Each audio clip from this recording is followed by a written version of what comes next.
What's up, guys? Welcome back. It's the Full Tune YouTube channel, and I'm Forrest. I know it has been a while, so I figured I would reintroduce myself. Yeah, it's been over a year since the last time I posted a video on here. I don't know, just reasons. I didn't feel like posting on YouTube, but I'm back now, and I don't know, maybe we'll try to put up some content a little more often. But to start things off, I really want to pick back up on a project that I left everybody hanging on, and that's something that I hate to do, even back from like the forum days. I always hated when there was a thread started and then you never got to see the end of this whole build that you were following, or a problem that somebody was having and everything. So anyway, let's get to it. So KAT setup, still the same stock KAT engine. All right, don't look too closely. It's not like the most beautiful engine bay in the world, but it's all functional. Still got heat, AC, power steering, all the good stuff. And it's just a stock, engine harness in there. But a few things that have changed since the initial build and things that I covered on there. I did change the turbo manifold to it's an ISR manifold. I switched out the wastegate on that. It came with a flange for a 38mm wastegate. Ended up putting a 45mm Turbosmart on there. I just didn't want to have any worries about boost creep or anything. Like I probably have said before, when you're dealing with a stock motor, you want to have good control over everything. So that's what we did. Other than that, it's all mostly the same. Engine parts wise, still the same turbo. I did change to this Radium fuel rail and one of their direct mount regulators and a set of ID 1050 injectors. So I really wanted to have just an injector that, one, was easier to find replacements for, and I just really like the ID stuff. The side feeds, they got me going, got me through. But when you're dealing with most aftermarket side feed injectors are just like a modified stock injector, so they're usually just not perfect. I wanted something a little bit higher quality, and so that's why I switched out to these. I always like the products, I always suggest them, so I wouldn't recommend something to somebody else that I wouldn't put on my own stuff. But yeah, other than that, exterior wise, we're pretty much the same. The wheels are different. They are Conte wheels, 17s in the front, 18s in the back. Did that for clearance on the stock fenders and not having to worry about rubbing the harness and all of that. There was a bumper on the car, but had a little incident about a month ago down in Mid Pond. But hey, it's all good. We still the car drove home. And it still runs great, but we just got to do some fixes on the cosmetic side. But yeah, other than that, I mean, that's kind of where we're at on the car right now. And I guess we can kind of get into where we're going with it. But yeah, so all of that's been going on, and like I'll throw some clips in this video and everything on it. But now I'm at a weird place with this car, because I honestly never planned on having the car for this long. If you watch the previous videos, I talked about how this car was my brother's car, my little brother's car. And the whole idea of why I built it the way I did, which is totally different from how I probably would have built it for myself. I practiced some restraint, kept it very street, with keeping the AC and all that stuff. Like, there was a lot of things that I would have probably compromised and built it into a track car.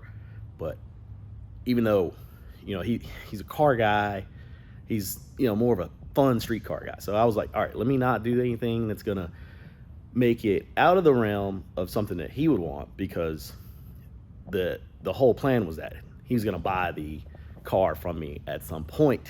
He's gonna buy it back, and then put his own little flavor on it or whatever. Unfortunately, that's not something that was able to happen. And it's not something that will ever happen because he's no longer with us. So that kind of sucks. No, it sucks a lot, you know, and it definitely, you know, has made a big impact on me over, you know, the past year and some months that we've been without. So now I have this car, and it's I guess something that I have never really had before. Is a forever car. You know, this is a car that I will never sell now. That, like, how could I? Because at the time, you know, our conversations about this car, you know, he was like, hey, you know, are you gonna have it long enough for me to be able to get the money together, get it back? Which I was really gonna sell it to him for pretty cheap, you know. But you know, I told him, I said, look, don't get in a rush. This car is only for sale to you. If you're not buying it, then I'm just gonna, you know, have it and enjoy it until you're ready to buy it. But this is not for sale to anybody else. So, you know, he knew the car was, you know, I was saving it for him or whatever. So I'm gonna keep my word on that. And this car is not for sale to anyone. It's, you know, it's gonna stick with me. So with that, you know, when we have cars for a longer period of time, you know, we want to make them evolve. So I probably am going to make some more changes to this car. Probably some things outside of what I would have done with him. So I don't know. You know, you guys can maybe talk about it in the comments. But one of the things he wanted to do after he got it, his whole dream build was a 2JZ S14. So, you know, part of me wants to go that route, just to kind of continue it the way that he would have done it if he ended up getting the car, right? And I mean, hey, we all love 2JZs. So yeah, I think I kind of want to go that direction eventually with the car, just because that's kind of where he wanted to go with it. And then it can still kind of be, you know, a little bit like we were building it together as the, you know, what the plan was for it. So yeah, I mean, I don't know, you probably can tell by my mannerisms and everything. It's not the easiest thing to talk about. I think we've all lost somebody that we loved, and it's never easy to talk about it. But I like to keep, you know, the memories alive by thinking about him when I'm doing, you know, things that, you know, we would have talked about, or you know, things like that. Like, so you know, my kind of thing that I say when I'm going to drive the car these days is that you know, me and Elliot are going for a ride, you know. So and at least, you know, yeah, he's not here, but I try to, you know, take him everywhere with me. So enough of that. I didn't want to get too heavy in this video, but I just can't really talk about where I'm at with this car, or just where I'm at, without that being a part of the conversation, because that is part of just the life experience here. So anyway, just a little catch up on the car, and let's I'm gonna get into just some clips just to kind of catch you up. We got some dyno clips, we've got a little bit of in-car, maybe a couple of outside of the track clips. I gotta remember what I can dig up. I've got, you know, footage and stuff, but it's just, you know, tracking it down, because it's, like I said, it's been over a year since the last time I posted anything about this thing. So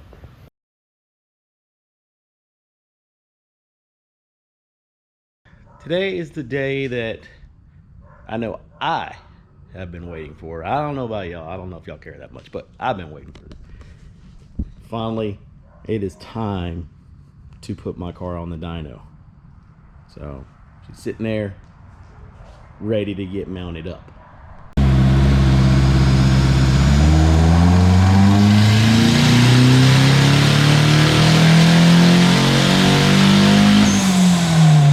We're off to a good start.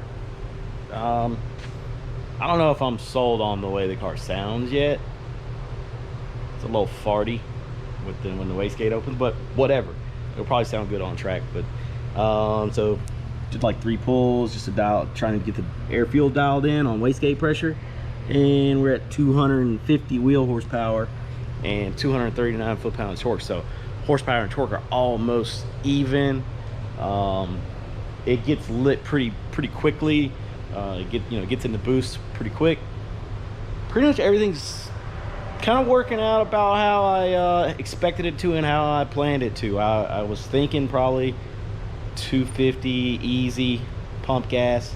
I'm still, I might have a little timing to throw at it. I'm also going to throw in a fresh set of plugs because I've been driving on these for a little bit on the base tune and it was a little fat. So I'm gonna put a fresh set of plugs in it, probably do a couple of runs, and look at them, see if we're getting any kind of detonation or anything weird like that. So I'm not actually running a knock sensor setup on this deal, so I'm just gonna do it old school, read plugs, and maybe throw a couple more pounds at it on 93 and then step up to E85. I don't know, that 250 came so easy that I'm kind of thinking maybe I should shoot for 350 on E85. I don't know. We'll see how it goes as it goes along. I don't want to get too far ahead of myself. But yeah, I'm pretty happy to finally go full throttle all the way to the rev limiter and see what this thing feels like. And I'm pretty happy so far.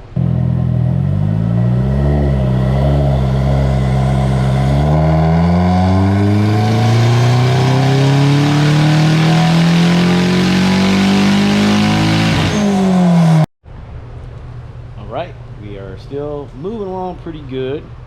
Got our boost control working and put in some little settings that this thing really had like a little bit of creep, which I don't know if you go back to early videos I was talking about, this manifold might end up having a little bit of boost creep. So it's a 6-pound spring, but it made like 8 pounds of boost, and it came in late. The 8 pounds came in late. So I made some adjustments to the boost control, and I did end up adding a little boost in the end of it, but this right here is all the difference. I mean, that's between, that's up to 4,500 RPM. There's a lot more meat in the power band there. So like, I mean, just right here, that's 20 foot-pounds of torque, 16 horsepower. Back there, it's 20 horsepower, 27 foot-pounds of torque.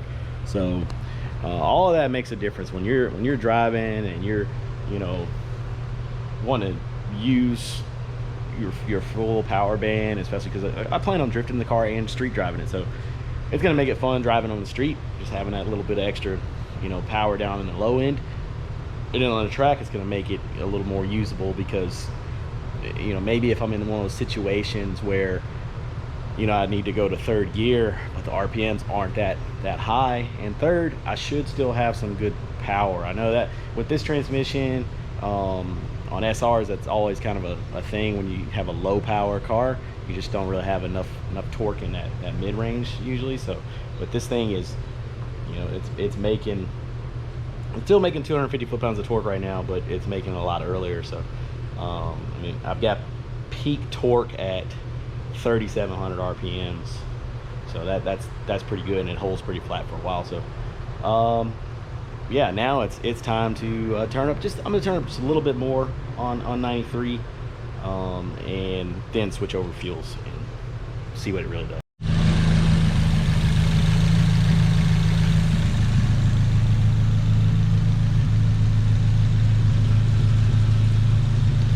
Yep, so you know what that means. We're getting the gas out of this thing. It's time for the good stuff. Time to put that corn in there. Well, E85.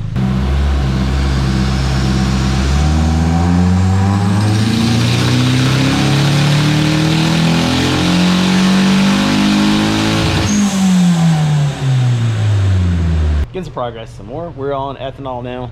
The stuff I could get today was only 60%, so it is what it is. I think that's enough to do what we need to do. And then, later on I can put some better stuff in it maybe and just make sure everything's still good. But this is same boost level, but with ethanol. And yeah, I mean, you can tell we are definitely making a little bit more.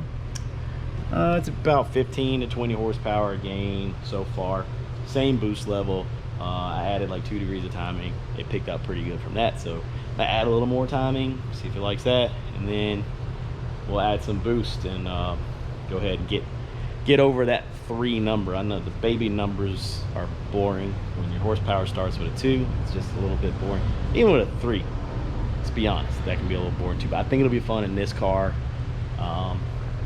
That's really all I'm worried about, just having a little fun. So I'm going to continue on and try to finish this thing out.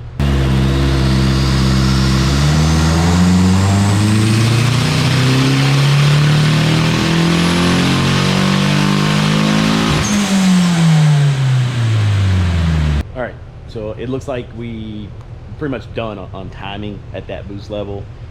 Didn't really gain enough to talk about on that last degree, so now I'm just gonna do a boost. So let's probably a couple more pounds, and hoping that will get us there. I'm still trying to stick to my little 300 horsepower, and just that's that. So yep, all that work for 300 horsepower.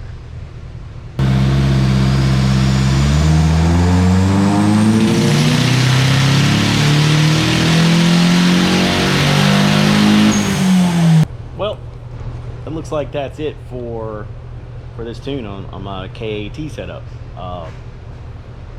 I'm all right with it. I think I'm proud of how my little piece together build came together.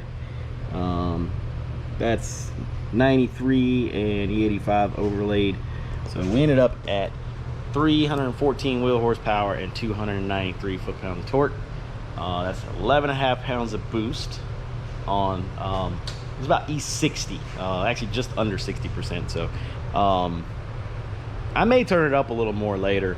I'll see if this is enough, and if it's not, you know, there's still more boost to be had. So turn it up a little more. I just want to see how this holds up, see how this clutch setup holds up that I'm trying out in it, and just all of that stuff. Just get it to the track. I don't really want to break it before I get it to the track to burn off a couple sets of tires. As I've said before, I just want to go have some fun with my friends.